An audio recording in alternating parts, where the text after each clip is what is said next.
በስመ አብ ወወልድ ወመንፈስ ቅዱስ አሐዱ አምላክ።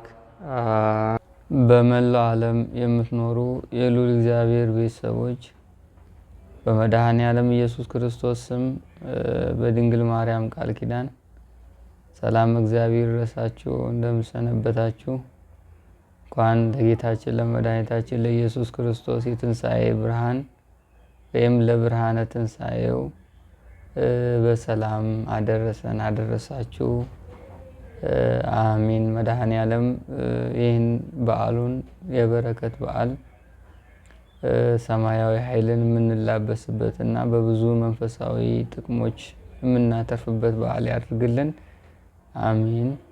ዛሬ መድኃኔ ዓለም እንደፈቀደልን የምንማማርበት ርዕስ በበዓለ ሃምሳ ውስጥ የሚደረጉና የማይደረጉ ነገሮች እንዲሁም ከመናፍስት ውጊያና ክፉ መንፈስ ከሚያመጣብን ፈተናዎች አንጻር ማድረግና መደረግ የሌለባቸውን ነጥቦችን አንስተን ነው የምንማማረው።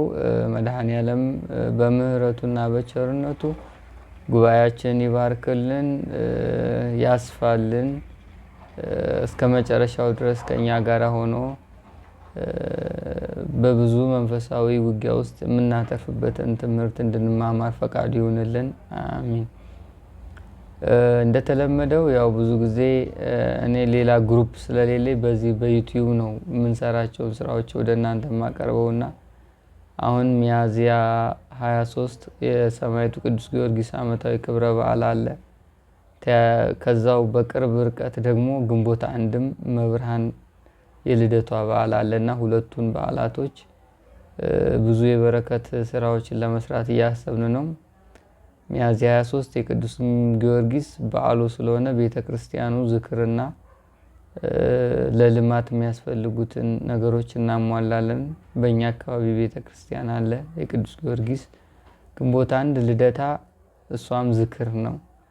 ብዙ ሰው ስለሚዘክሩ ዝክሯን እንዳግዛቸው ቀድሞ ነው የነገሩኝና የመብርሃንንም የግንቦት አንድ የልደታ ማርያምንም የሚያዝያ 23 የቅዱስ ጊዮርጊስ የእረፍቱ ዓመታዊ ክብረ በዓል መታሰቢያንም አብረን አንድ ላይ እንድንዘክር ቤተክርስቲያኑን የሚያስፈልገውን ነገር እንድናሟላ በዚሁ አጋጣሚ ጥሪ አቀርባለሁኝ። በተለመደው አካውንት ሰብሰብ አድርገን ዝክራቸውን እንዘክራለን። ሰማዕቱ ቅዱስ ጊዮርጊስ መብርሃን ወላዲተ አምላክ ከኛ ጋር ሆነው የምንፈልገውን ያህል የበረከት ስራዎችን ተሳትፊ ወይም የልባችን ሞልቶልን በእነሱ በረከት እንድንጎበኝ የመድኃኔ ዓለም ቸርነት ይርዳን። ወደ ትምህርታችን ስንመለስ እንግዲህ በበዓለ ሃምሳ የሚደረጉና የማይደረጉ ነገሮች ምንድን ናቸው? ከክፉ መናፍስት ውጊያ አንጻር በዓለ ሃምሳ የምንለው አብይ ጾም ከተፈታ በኋላ እስከ መድኃኔ ዓለም እርገት ከዛም እስከ ጰራቅሊጦስ ጊዜ ድረስ ያለው የሰኔ ጾም ከመግባቱ በፊት ያሉት 50 ቀናቶች በዓለ ሃምሳ ይባላል። በዚህ ጊዜ በብዛት ህዝበ ክርስቲያኑ የክርስቶስን ትንሣኤ እና ለሰው ልጆች የተከፈለውን ዋጋ እያሰቡ ደስተኛ ሆነው እያመሰገኑ እየዘመሩ እያከበሩ የመድኃኔ ዓለም ስጋና ደም እየተቀበሉ የሚያሳልፉበት ጊዜ ነው ይሄ በዓለ ሃምሳ። ግን የአገልግሎቱ አኳኋንና የምስጋናው ነገር ከሌላው ጊዜ ለየት ያለ ነው። ቤተክርስቲያንም አገልግሎቷን በዚህ በበዓለ ሃምሳ ስታደርግ ከሌላው ጊዜ ለየት ባለ መንገድ ነው የምታደርገው። የክርስቶስ ትንሣኤና የመነሳት ነገር እሱ የሙታን በኩር መሆኑን በትንሣኤው ደግሞ የኛ የሰው ልጆች ከምድር እስከ ሰማይ ያሉ ፍጥረታት መደሰትን በአጠቃላይ የሚያትት የሚዘግብ የሚያነሳ የሚያወሳ የምስጋና ክፍል አላት ቤተክርስቲያን። በዚህ መድኃኔ ዓለም ስታመሰግን ትቆያለች። ምእመናኑ በተለይ ከክፉ መናፍስት ውጊያ ጋር ያሉ ሰዎች ደግሞ በዚህ ውስጥ ሰለስቱ ምዕት በፍትሐ ነገሥት ላይ የደነገጉት ስርዓት አለ። ሰለስቱ ምዕት ማለት 318 የቤተክርስቲያን ሊቃውንት ናቸው። እነዚህ የቤተክርስቲያንን ስርዓት የጻፉ የደነገጉ የወሰኑ ከሐዋርያት ቀጥለው የተነሱ ቅዱሳን አባቶች ናቸው። እነዚህ ሰለስቱ ምዕት እንግዲህ የየትኛውንም የቤተ ክርስቲያን ስርዓት፣ የጾምንም ስርዓት፣ የምስጋናውንም ስርዓት፣ የአለባበስንም ስርዓት፣ የምጽዋትንም ስርዓት፣ የቅዱስ ቁርባንንም ስርዓት፣ የሚሻሻሉና የማይሻሻሉትንም ስርዓቶች በአጠቃላይ ወስነው ከጊዜ ወደ ጊዜ እንደየዘመኑ ደግሞ ስርዓት ስለሆነ የሚሻሻለው እየተሻሻለ ይቀጥላል። ስርዓት ችግር የለውም። ዶግማ ነው የማይለወጠው። ዶግማ አስተምሮ ነው፣ መሰረት ነው፣ የማይቀየር የቤተ ክርስቲያን አምድ ስለሆነ እሱ ላይ ማንም ሰው ጣልቃ ገብቶ ሊነካው የማይችለው ነው። ግን ይሄ ቀኖናና ስርዓት ከጊዜ ወደ ጊዜ የሚሻሻል ሁኔታዎችን ጠብቀው በሰለስቱ ምዕት የተተኩ ጳጳሳት ሊወስኑትና ሊያስተካክሉት የሚችሉበት የራሱ የሆነ መንፈሳዊ እና መንፈስ ቅዱስ የመራው ጉባኤ አለ። ስለዚህ እንደዛ ሁሉ ይሄ በበዓለ ሃምሳ ውስጥ ሊደረጉ እና ላይደረጉ የሚገባቸው ነገሮች ብለው እነዚህ 318 ሊቃውንት በፍትሐ ነገሥት ላይ ያስቀመጡት አለ። እሱን እናያለን። ከሱ በተጨማሪ ደግሞ በክፉ መናፍስት ውጊያና በመናፍስት ጋር ትግል የምንኖር ሰዎች ደግሞ በበዓለ ሃምሳ ውስጥ በዚህ 50 ቀን ምን አይነት ጊዜ ነው ማሳለፍ ያለብን? የምስጋናና የጸሎት የአምልኮትና የመማፀን ጊዜያችን ክፉ መናፍስን የምናዳክምበት መንገዶችና ስልቶችስ በምን አይነት መንገድ መቀጠል አለባቸው የሚለውንም አንድ ላይ አድርገን እናያለን። መድኃኔዓለም ከሁላችን ጋር ይሁን። ይሄ በዓለ ሃምሳ ብዙ ጊዜ ስለ መድኃኔዓለም ትንሣኤ ነው የሚነገረው።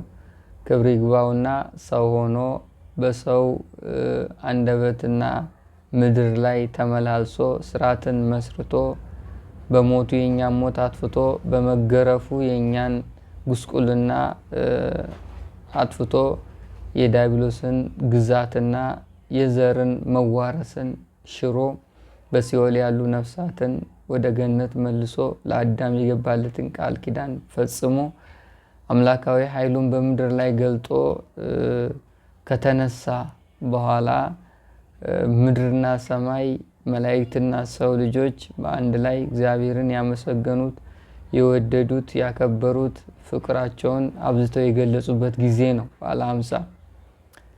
ይህ በዓለ ሃምሳ ቀደም ሲል በአዳም ምክንያት የመጣውን ሞት የጠፋበት፣ በአዳም ምክንያት የነበረውን የውርስ ኃጢአት ይሄ ኦሪጂናል ሲን የሚባለው የጠፋበት፣ በአዳም ምክንያት የመጣው በዘር ዲያብሎስ የዘር ግዛትና ነፍሳትን በሙሉ ጠቅልሎ ወደ ሲኦል የሚያስገባት አቅሙ የተሻረበት፣ ዲያብሎስ በመለኮታዊ ስልጣን ታስሮ ወደ ቁልቁል የወረደበት፣ የሰው ልጆች የነጻነት ጊዜን የታወጀበት ነው።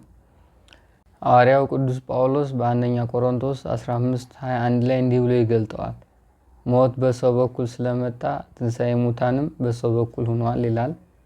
ይሄ ማለት በአዳም ምክንያት የመጣው ሞት ያው በሰው ነው፣ በአዳም ነው የመጣው ሞት። በሁለተኛው አዳም ዳግማዊ አዳም መድኃኔዓለም ደግሞ ትንሣኤ ሙታን ሆኗል ማለት ነው። ስለዚህ ክርስቶስ እሱ የሙታን በኩረ ትንሣኤ ነው።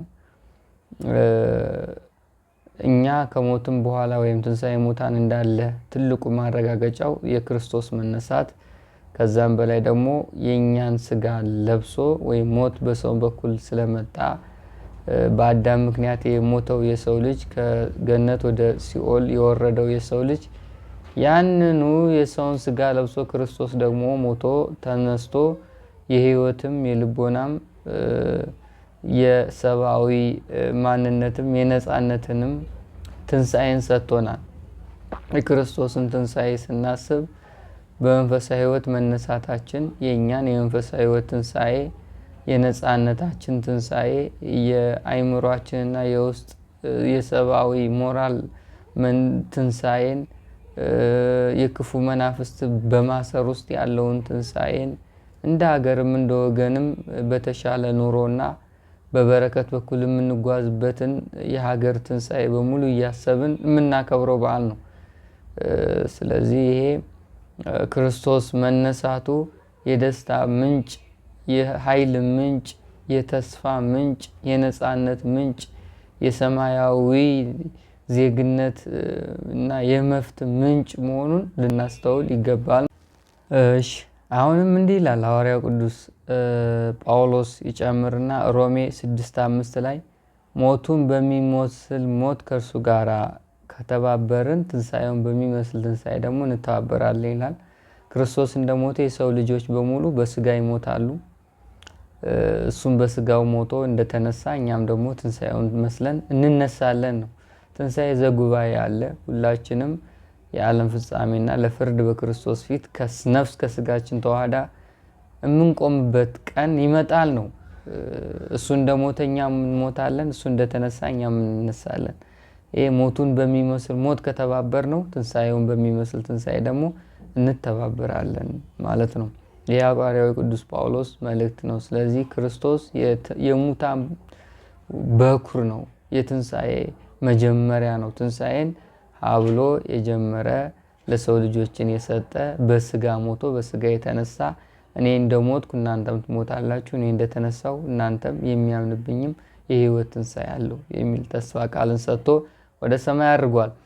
ስለዚህ ሐዋርያው ቅዱስ ጳውሎስ በተጨማሪ በኤፌሶን መልእክቱ 2:5 ላይ ከወደደን ከታላቅ ፍቅሩ የተነሳ በበደላችን ሙታን እንኳን ብንሆን ክርስቶስ ጋር ሕይወት ሰጠን ይላል። ይሄ ምንም እንኳን እኛ የሞትን ብንሆን ሙታን ብንሆን በስጋ የምንሞት ቢሆን ግን ከክርስቶስ ፍቅር የተነሳ ሕያው የሆነ ሕይወትን ሰጠን ይላል። ይሄ ዘላለማዊ ነው። ነፍስ የምትጠፋ አይደለችም። ወይ ዘላለም በኩነኔ ውስጥ ወይ ዘላለም በበረከት ማለት በጽድቅ ውስጥ በመንግስተ ሰማያት የምትኖር ነች። ይሄ ታዲያ በምድርም ሕይወትን የተረጋጋ ሕይወትን ክርስቶስን ለብሰን ሰላማዊ ሕይወትን በሰማይም የሱ የመሆንን መፍትና ጸጋ የሰጠን መድኃኔ ዓለም ኢየሱስ ክርስቶስ ከታላቅና ከመውደዱ የተነሳ ነው ማለት ነው። ስለዚህ ይሄ ከፍቅሩ የተነሳ ስለኛ ሞቷል፣ ከፍቅሩ የተነሳ ስለኛ ተነስቷል፣ ከፍቅሩ የተነሳ ተስፋ ሰጥቶናል፣ ከፍቅሩ የተነሳ የሙታን በኩር ሆኗል። በሙታን በኩርለት ደግሞ የሰው ልጆች በሙሉ እንደሚነሱ ተስፋም የሰጠ አምላክ ነው ማለት ነው። ይሄ የትንሣኤው ነው። በአጠቃላይ ትንሣኤን ስናስብ የክርስቶስ መነሳት በተጨማሪ ነፃነታችንን፣ የገነት መከፈትን፣ የአባቶቻችንን የቀድሞውን ክብር መመለስን፣ የዲያብሎስ መታሰርን፣ ክፉ መንፈስ በመለኮታዊ የእሳት አውታር መያዙን፣ የክፉ ሰዎችን አንገት መድፋትን፣ የክርስቶስ አምላካዊ ኃይል መገለጥን፣ አምላክ መሆኑን ማወቅን፣ ከዛም በላይ ፍጥረቱ በሙሉ እንደመሰከሩለት ማስተዋልን፣ መከራውን አስበን አልቅሰን በትንሣኤው ደስ ብሎን የምንዘምርበት ጊዜ ነው በበዓለ ሃምሳ። በዚህ ጊዜ ታዲያ መጀመሪያ እንደነበረው አይነት መንፈሳዊ ሕይወት አይኖረንም። መጀመሪያ 2 ወር ሙሉ ሐዘን ላይ ነበርን። የሱን ጾም እያሰብን ነበር። በሕማማቱ ሕማሙን እያሰብን ነበር። መንገላታቱን፣ በጥፊ መመታቱን፣ እርኩስ ምራቅ ፊቱ ላይ መተፋቱን፣ በጅራፍ መገረፉን፣ መስቀል ተሸክሞ መውደቅ መነሳቱን፣ በችንካር መቸከሩን፣ ደሙ ምድር ላይ መፍሰሱን፣ ሕማሙን ያን ሕማም ይህን ሁሉ ነገር ሲፈጸም የተሰማውን ሕማም የምናስብበት ጊዜ ሕማማት ይባላል። ያንን አሳልፈን ስቅለቱን አልፈን አሁን ትንሣኤ ላይ ነን። በሕማሙ ጊዜ ስግደት በብዛት ይሰገዳል። ድካም እንዲሰማን ይሆናል። ጾም አብዝተን እንጾማለን። ንስሐ እንገባለን። ስግደቱ በራሱ የንስሐ ስግደት ነው። ኪርያላይሶን የንስሐ ስግደት ነው። ይሄ በሙሉ በአጠቃላይ ኃጢአታችን ይቅር እንዲለን፣ ምህረት እንዲሰጠን፣ በፍቅሩ እንዲጎበኘን፣ የምህረት አይኑን እንዲያዞርልን፣ የምህረት እጆቹ እንዲገልጥልን፣ የቡራኬ ትውልድ እንድናገኝ የምንማጸንበት ጊዜ ነበር። ያ የሕማማቱ ጊዜ አልፎ የሱን ሕማም ማሰብ አቁመን አሁን የደስታና የነጻነት የትንሣኤ የመነሳት የእኛንም መነሳት የተስፋውን ቃል በሙሉ እያሰብን እየዘመርን እያመሰግን የምንቆይበት ጊዜ ነው። ሆኖም ግን መድኃኔ ዓለም ተነስቶም አሁን ክፉ መንፈስ አይተወንም። በብዛት የሚፈትንበት ጊዜ የመድኃኔ ዓለም ትንሣኤ አላሸነፈውም ለማለት ሳይሆን በክርስቶስ ትንሣኤ ዕለትም ፈተና አይጠፋም። ትንሣኤውን ስናስብ በበዓለ ሃምሳም ፈተናና ውጊያ አለ ለማለት ነው። በሱ ትንሣኤ የሰው ልጆች ክብር መመለስና ከዲያብሎስ ግዛት መገላገል ትልቁ የመድኃኔዓለም ሰው መሆን ዓላማው ነበር። ግን አሁንም መናፍስት እስከ ዓለም ፍጻሜ ከኛ ጋር እስካሉ ድረስ በጾም ወቅት የሚያመጡት የራሳቸው ውጊያና ፈተና አለ። በበዓሉ ወቅት እና በትንሣኤ ጊዜም ያመጣሉ። በዚህ በበዓለ ሃምሳ በብዛት ብዙን ፈተና ውጊያ ያመጣሉ። ብዙ ሰው በመንፈሳዊ ሕይወት ይዝላል፣ ይደክማል፣ ጸሎቱን ይቀንሳል፣ ማህበራዊ ሕይወቶች ይይዙታል። ከዛ ሰርጉ ሲያልቅ ምርቃት አለ። ምርቃቱ ሲያልቅ ማህበራዊ ሕይወቱ በአጠቃላይ አዳካሚ ይሆናል ለመንፈሳዊ ሕይወት። ግን በዚህ ወቅት አሁን ቀድሞ ክፉ መንፈስን የምናዳክምበት መንገዶች አሉ። አንደኛ ጸሎት ነው፣ ሁለተኛ ስግደት ነው፣ መቁጠሪያ ነው፣ ሱባኤ ነው፣ እንባ ነው፣ መቀበል ነው። እነዚህ አንጻር በበዓለ ሃምሳ እንዴት ይቀጥላሉ የሚለው ከመጀመሪያ ስግደት ስንጀምር ስግደቱ የአምልኮ ስግደት ለቅድስት ሥላሴ ለመድኃኔዓለም ለኢየሱስ ክርስቶስ ሰግዳለሁ እያልን የምንሰግደው ስግደት ይቀጥላል። በበዓለ ሃምሳም አይቋረጥም። የማይቋረጥበት ምክንያት ደግሞ የአምልኮ ስግደት መገዛት ነው። መገዛት ደግሞ የሰው ልጆች የተፈጥሮ ዓላማ ጭምር የተፈጠሩበት ዓላማ ስለሆነ በበዓለ ሃምሳም ይሰገዳል። ስለዚህ የአምልኮ ስግደቱ ብዙ ጊዜ እንደተማማር ነው በተለያዩ መምህራኖችም እንደተነገረን ይቀጥላል ማለት ነው። ቁጥሩ ምናልባት ከፍ ዝቅ ሊል ይችላል። እሱ እንደ አቅማችሁ ነው። ግን ዘወትር የምትሰግዱት የቁጥር መጠን ባታቋርጡት የተመረጠ ይሆናል። ስለዚህ ስግደቱ ይቀጥላል፣ ጸሎቱ ይቀጥላል። ስትጸልዩ ግን ቀድሞ የምትጸልዩቸው ጸሎቶች ላይኖሩ ይችላሉ።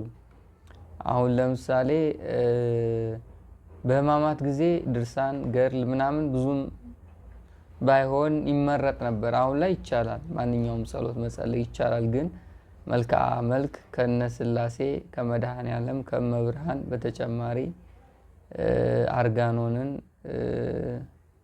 የጸጋ ስግደት ግን አይሰገድም። በዚህ ጊዜ የንስሐ ስግደት አይሰገድም። እንደዚህ እያለ ይቀጥላል።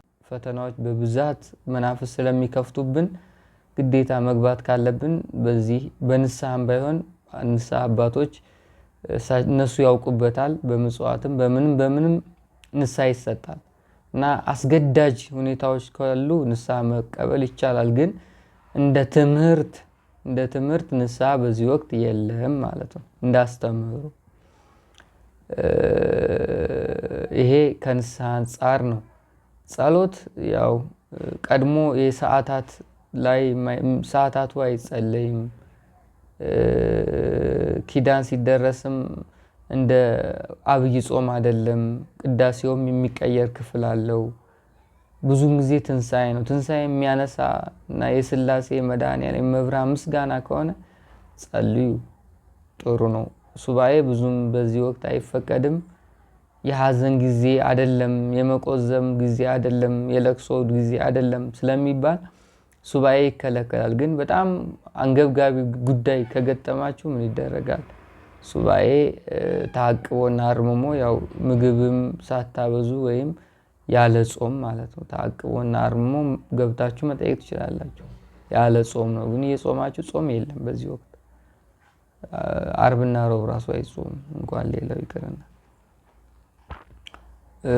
ይሄ ከሱባኤ አንጻር ነው። እንባም ብዙም አይፈቀድም። ግን መናፍስት ካሰቃያችሁ አልቅሳችሁ ለምኑት።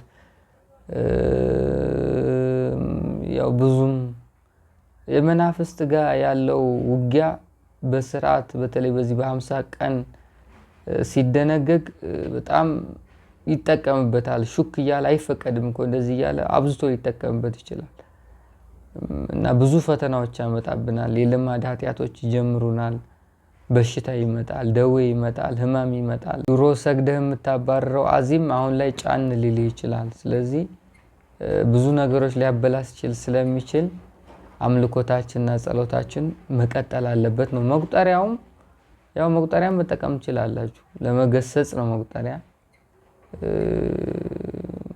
ማስቆሚያ ነው። ውጊያውን ማስቆሚያ፣ ፈተናውን ማስቆሚያ፣ ሹክሹክታውን ማስቆሚያ፣ መቅጫ እና ማዳከሚያ ነው እና መናፍስት መዳከም ስላለባቸው እንደ መጀመሪያውም ራስን በመጉዳት ደም እስከሚወጣ በማድረግ ባይሆንም አንዳንድ ፈተናዎች ሲያመጣ አንስተን መቁጠሪያ ተጠቅመን አቁም ብለን መገሰጽ እንችላለን ማለት ነው። እና በአጠቃላይ ተጠቃላችሁ ከስግደት ከሁሉም ስግደት የአምልኮ ስግደት ይቀጥላል። ከጸሎት ማንኛውም ጸሎት ይቀጥላል። በብዛት ግን ትንሣኤ ክርስቶስን የሚገልጥ ጸሎት እና ቀድሞ ይሄ የሰዓታቱ ምስጋና ስለሚቋረጥ እሱ ላይ ብዙ ይቀንሳል። ሱባኤ ብዙም ባይፈቀድ አንገብጋቢ ሁኔታ ከገጠማችሁ በአርምሞና በተአቅቦ ይቻላል። ንስሐም ያው መናፍስት የልማድ ኃጢአቶች ስለሚያመጡ ከንስሐ አባት ጋር በመመካከር እሱንም ማስቀጠል ይቻላል። ግን ንስሐ በዚህ ወቅት የለም። 2 ወሩ በሙሉ የንስሐ ጊዜ ነው። ሕማማቱ ሙሉ የንስሐ ጊዜ ነው። ኪርያላይሶን ማረን ነው። በብዛት ኪርያላይሶን እያልን የምንሰግድ የነበረው ይቅር በለን ማለት እሱ ንስሐ ነው። መጨረሻ አርብ ደግሞ ተጠብጥበን የምትሰጠን ንስሐ አለች። እሷ የንስሐ ስግደት ነች።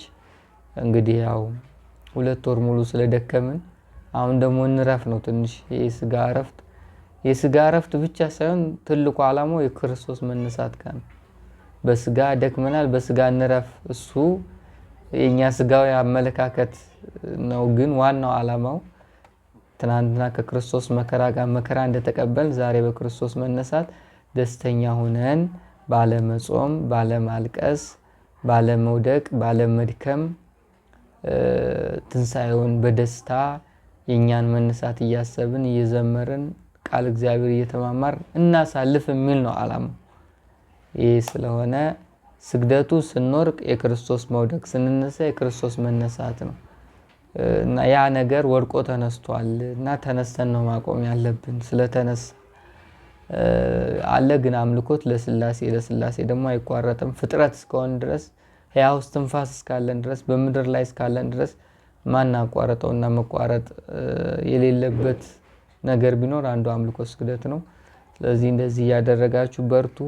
እንዳሰንፉ መናፍስት ብዙን የሰበሰባችሁትን መንፈሳዊ የሆነ ኃይላችሁ እንዳይነጥቃችሁ፣ አብዝቶ እንዳይፈትናችሁ፣ ሰራዊት እንዳይስብባችሁ፣ እንዳያሰንፋችሁ፣ አዚም እንዳይጥልባችሁ፣ ነገውን እንዳያበላሽባችሁ በመንቃት በጥንቃቄ በዓሉ እንድታከብሩ ሌሎችን አስቡ፣ በምጽዋት አስቡ፣ ድሆችን ጎብኙ፣ ሕጉን ጠብቁ፣ ትእዛዙን ጠብቁ። መድኃኔዓለምን በምን አይነት መንገድ ቀጣዩን ጊዜ ማሳለፍ እንዳለባችሁ ፈቃዱን ጠይቁ። የመድኃኔዓለም ምሪት ህይወታችሁ ውስጥ እንዲገባ ፈቃደኛ ሁኑ። ክፉ መናፍስትን ደግሞ ታገሏቸው፣ ከእናንተ ይርቃሉ። መድኃኔዓለም ይህም በዓለ ሃምሳ ይባርክልን፣ የክፉ መናፍስትን ፈተናዎች ያርቅልን። አሜን። ወስብሐት ለእግዚአብሔር።